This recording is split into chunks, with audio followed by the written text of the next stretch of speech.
Well, good morning and welcome to another Wine Steward video.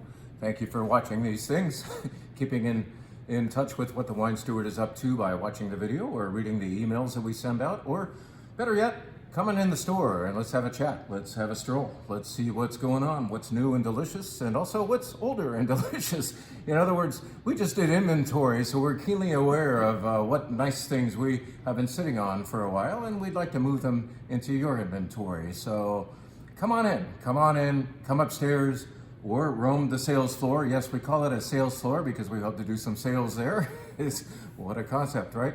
We are here to keep in touch with you any way we can. So thank you, as I said, for watching the video. And let's address what's in front of us. I said a week or two ago that I would like to especially focus on a wine per video, per newsletter. Yes, we'll talk about other things as well, but to have a focus wine, let's call it, will be the idea in that we really want to reinforce, and impose the idea that the Wine Steward is about what we call real wine, whereas there is a lot of wine out there that ain't so real. It's gussied up, it has additives, it has a lot of bullshit surrounding it in the form of movie star or rock star promotion, and what you end up having from the bottle is something not so real, and that the wine isn't very good, the wine is faked out, the wine is much ballyhooed and yet has no substance.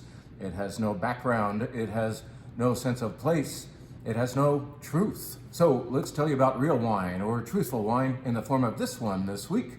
This is a beautiful Priorat. Priorat is the name of the location from which it comes. So as you know, or may not know, but let's reinforce this idea, Europeans often name their wines by location. Well, of course, there is a nickname on here in big bold print. There is the term or nickname Les Crestes, but what you also get to see is below that the name of the location, and nowhere is the name of the grape variety mentioned. The grape variety, in that we are very varietally minded, we American wine drinkers, right? We think of buying a Chardonnay or a Cabernet off the shelf, and those names represent the names of grapes. Well, as I said, Europe represents wine more often by location.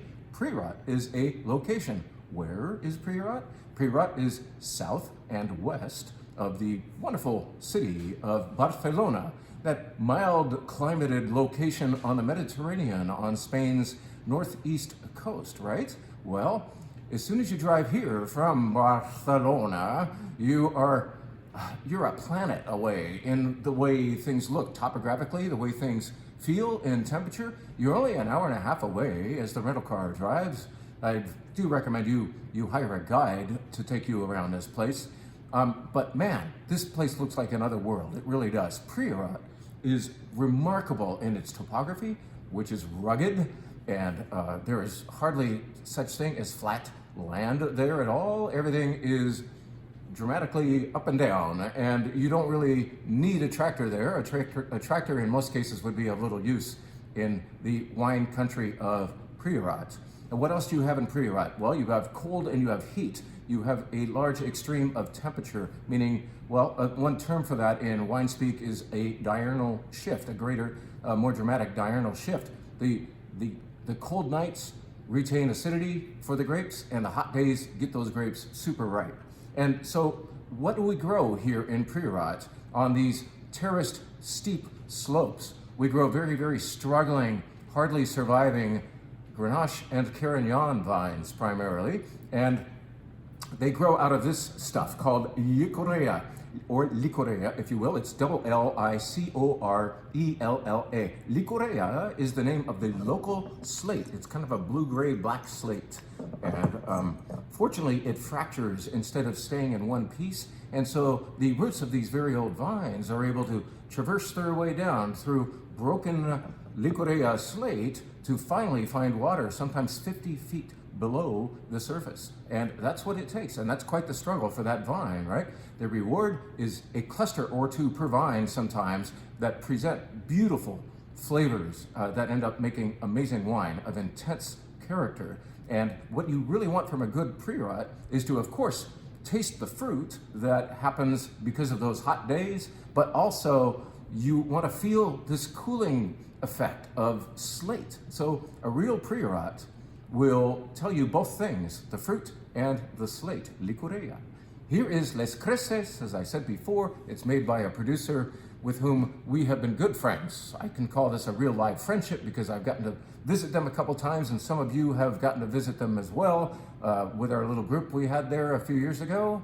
And Valenti is the proprietor, and proud proprietor of Mas Dois, who will take you around and before showing you the wines, before rewarding you, what's he rewarding you for? He's rewarding you for hiking way up a hill to look down on his village of Poboleda, and telling you, he's going to give you the Sermon on the Mount up there and tell you what makes Priorat special. And he might even bring a bottle of this up with him. This is in fact the entry-level Priorat called Les Creces of Mas Dois Winery, in that they make several levels of Priorat, and this one checks in at under $30 a bottle. It's on our red wine flight this week, where we are doing all Spanish reds, and I have talked about this so much I'm thirsty. So where is that stuff? Here, we have an open bottle of Les Creces, and I'm going to demonstrate the deliciousness of this wine. What grapes are we talking about here? Well, I already told you that this is the land of Garnacha, or Grenache, if you want, and Carignan, and that is in fact happening here. But in this entry level, Valenti prefers to put in more Garnacha, or Grenache. This is in fact 80% Grenache, 10% Carignan, so the two very recognized local grapes of Priorat. And what else is in here? 10% Syrah to add just a little bit of filling. But look at this beautiful wine. This is gonna be gorgeous with your paella. In fact, I don't do Rioja necessarily with paella. I don't do Ribera del Duero with paella. I think the big oaky Tempranillos, which I just referred to by place name, are better suited to lamb and heavier foods. But when you're having a lively dish like paella, you want fruit. You want joyous, charming, exuberant Garnacha fruit. And that's happening here. This is so lovely. What a nose. Oh, pretty. And I think I smell these too. Oh my God, I want paella. I am now officially hungry. This is a real wine from a real place called Priorat, from a really cool guy named Valenti. It's authentic. It tastes like where it's from. It doesn't have a lot of stuff thrown in to augment it or amend it. It is real wine. Priorat. Boom. Let's tell you about another wine that I consider to be real and also really unreal in its unusuality, if that's a word.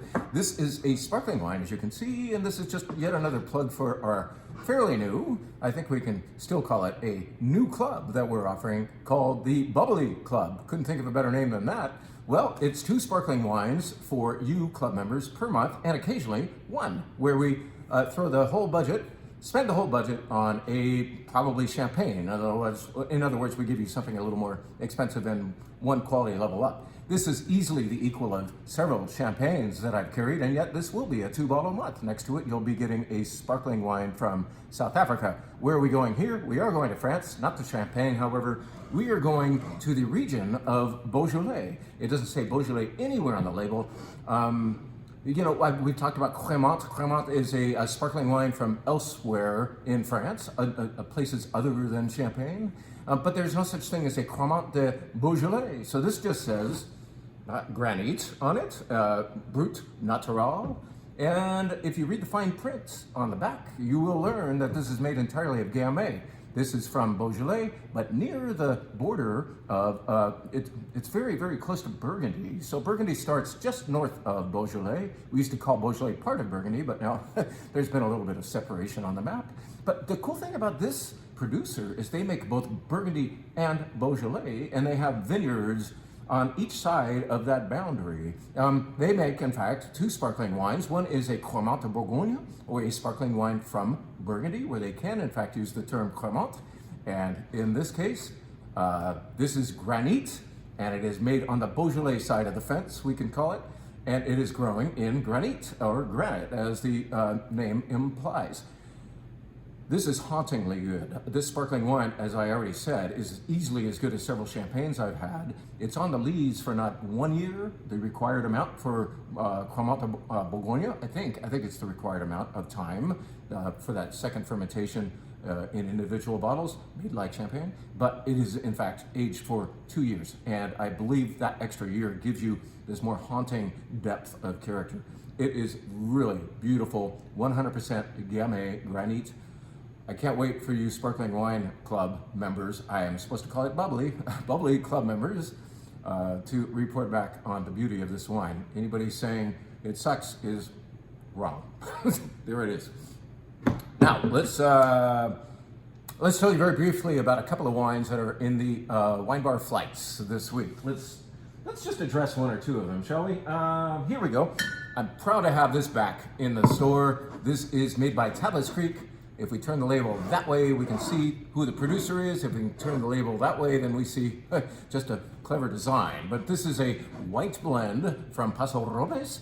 Tablas Creek is owned by the folks who own Beaucastel in Châteauneuf-du-Pape and the owner of Vineyard Brands. So this is an importer and a winery in the Rhone Valley of France teaming up to do a Rhone emphasizing winery project, excuse me. It's a pre-rot burp, to do a Rhone-inspired project in Paso Robles. Paso Robles, very hot place, right? Kind of hard to maintain restraint and framework in a wine made there, but these guys with their European winemaking sensibilities are managing to do that, and that is shown here in this wine. This wine is, in fact, very flavorful and medium-bodied, so it's not like lean and zingy necessarily, like the Albarino that's also in our flight, but this has a restrained richness to it. What's it made of? I mentioned Rhone varieties, so in fact, this represents nearly every white grape grown in the Rhone. This is based on Grenache Blanc, and then what else is happening? We have Marsanne and Roussanne, and Viognier, of course, you would expect to have some of that in there. And there is also some Beaublanc. Maybe you've never heard of Beaublanc, but it is actually one of the approved of white grapes for Châteauneuf-du-Pape Blanc. And there's one more grape in here called Vermentino, and you're gonna say, wait, hold on, pause. Vermentino is an Italian grape, isn't it?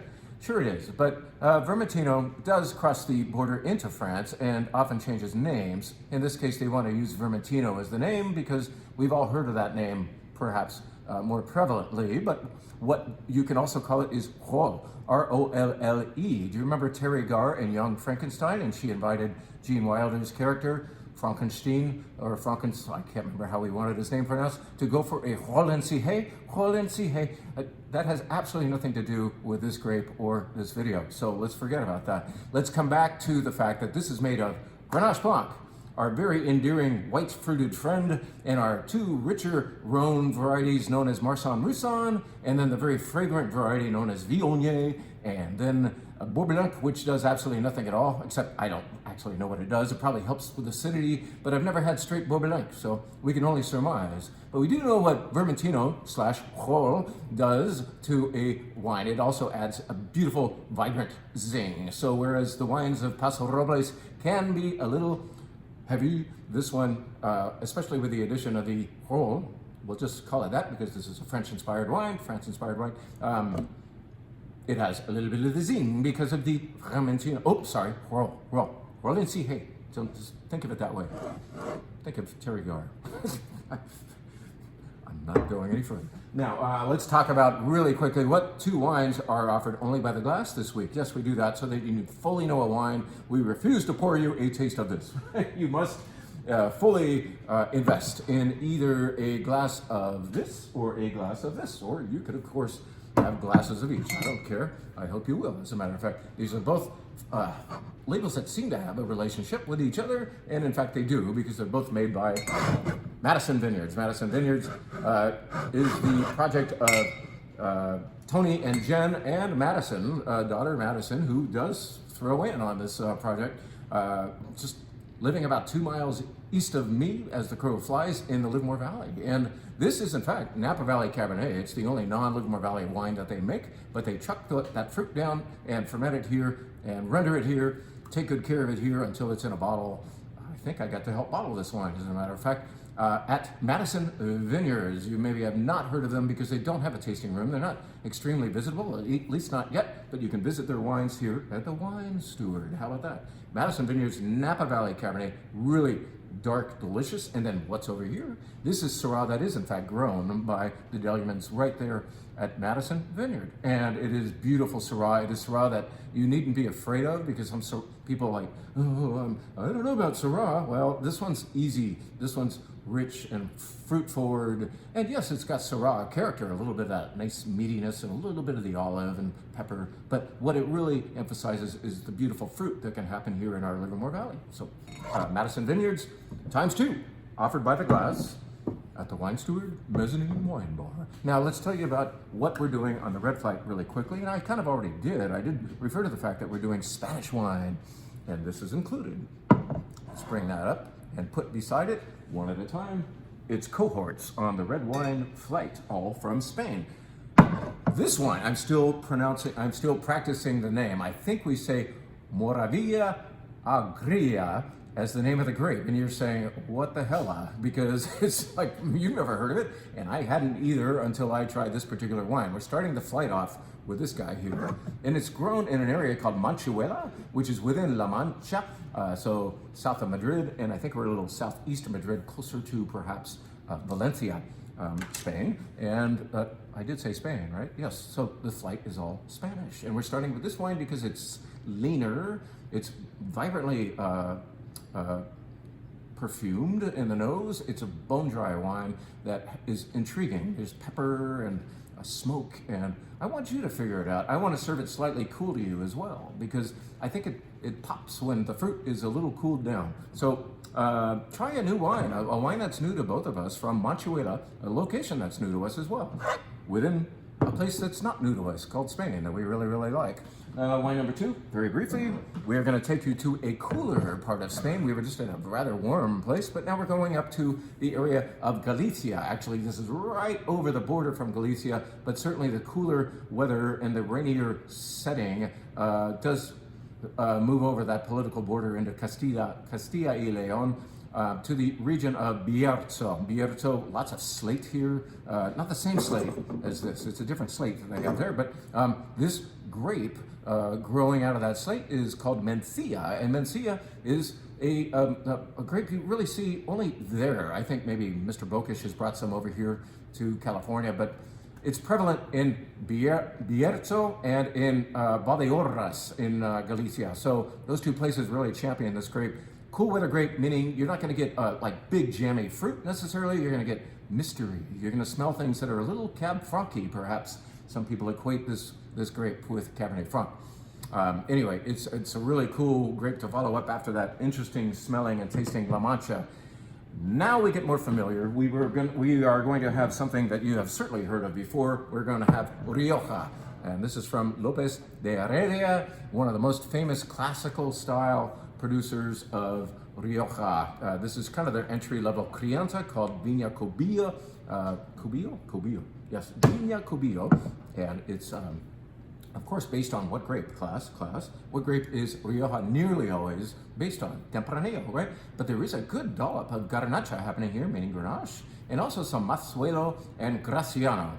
Rioja has its own team of grape players, you could say, just like Bordeaux has Cab Merlot and Cab Franc and so on. Here in Rioja, you usually have a Tempranillo-based wine that gets a little help from its friends named Garnacha, Grenache, Mazuelo, Carignan, and Graciano, and I'm forgetting the other one, but we're running out of time. So, beautiful, classically styled, American oaked Rioja. Very nice stuff from one of the great producers thereof. Oh, well, we already talked about this until we were blue in the face, but we do invite you to have a whole glass of this. Why not? Like maybe taste that Red Flight and then come back and have a glass of this and look for the slate, look for the fruit. And then finally, I don't usually do this, but I brought out a whopper of a wine. This is gorgeous stuff. The glass of which would cost quite a bit. But you know, once in a while we must aspire to a beautiful glass of wine and maybe have it in the flight and say, okay, I'm going there. A glass of this would be easily as wonderful as a glass of high-end Napa Valley Cabernet, if you're into that kind of thing. There is a slight relationship between this wine done with French oak, 100% Tempranillo from Ribera del Duero, and a Napa Valley Cabernet. I think cab guys, if you will really like this wine and realize, hey, I guess I like European wine, at least sometimes. So this is Ribera del Duero. It is kind of counter to the other great Tempranillo place, Rioja, in styling. It tends to be darker. The grape is smaller here because of the local weather. It's mutated to a smaller berry and makes a, therefore, darker wine because you have more skin per the amount of juice. That's enough. That's enough geeking out, isn't it? Just don't forget this real wine and all these other real wines. Come on in. Let's talk. Let's sell you something, all right? Thank you very much for watching this video.